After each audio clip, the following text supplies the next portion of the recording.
The 50-year mortgage, the loan that eats the American dream. So let's talk about the newest idea being floated around in real estate, the 50-year mortgage. Because someone looked at a 30-year mortgage and said, "Aw, that's adorable." Then said, "Let's take this thing to halftime and beyond." And before my industry comes after me, and my agents start texting me paragraphs, and my best friend lender Dan calls to lecture me, let's talk about what this means honestly. So there is an upside, and this is why I'll probably catch hell for this, because a 50-year mortgage actually does lower the monthly payment. This gives buyers and the homeowners some breathing room. In some expensive markets, all of California, and it might be the only way working families are going to be able to wedge themselves into actual home ownership. And there is a case to be made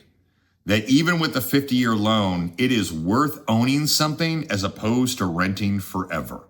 So now let's get into the ugly part. So what a 50-year mortgage really is. People don't buy homes. They buy a monthly payment. A 50-year mortgage stretches that payment so thin that it becomes emotional support math. It's the financial equivalent of putting your gym membership on auto renew because, well, maybe someday you'll use it. So why is this idea appearing now? It's showing up because affordability is broken. So prices shot up, rates doubled, wages barely twitched. Builders, lenders, politicians, they all need a headline that looks like help. A 50-year loan allows them to say, "Look, we solved the affordability crisis," without fixing inventory, zoning, or the fact that the average buyer now needs a calculator, a prayer, and a cosigner just to get through the open house. The equity, the part nobody wants me to say out loud. Here's the real cost. A 50-year loan wipes out the one thing Americans could count on as homeowners: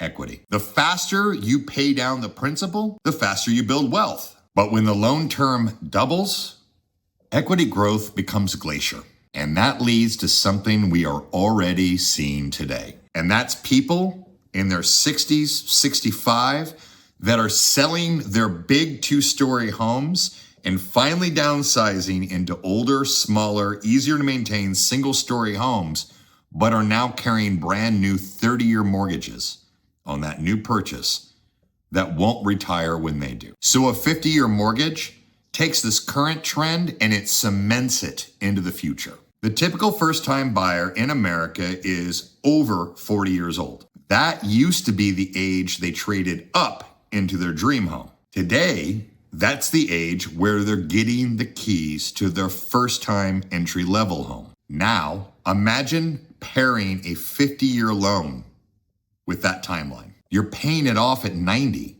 or never at all. The generational handoff problem. Traditionally, one of the greatest gifts parents could give their children was a paid-off house. That was how generational wealth started. Mom and dad hand you a house that has no mortgage attached to it. But if nobody ever pays off their house anymore, what exactly are we handing down? A house with a 33-year balance remaining? That isn't generational wealth. That's a baton pass in a relay race that nobody asked to run. We're already seeing this in the car market. Look at car loans. 5, 6, 7-year financing for cars used to be unheard of. Now it's normal. People are always upside down. They owe more than the car is worth almost the entirety of the loan. Housing is now starting to be modeled in the same way. Longer terms, slower equity, higher risk. When you stretch debt long enough, the borrower becomes a subscriber, not an owner. So what would the market impact be?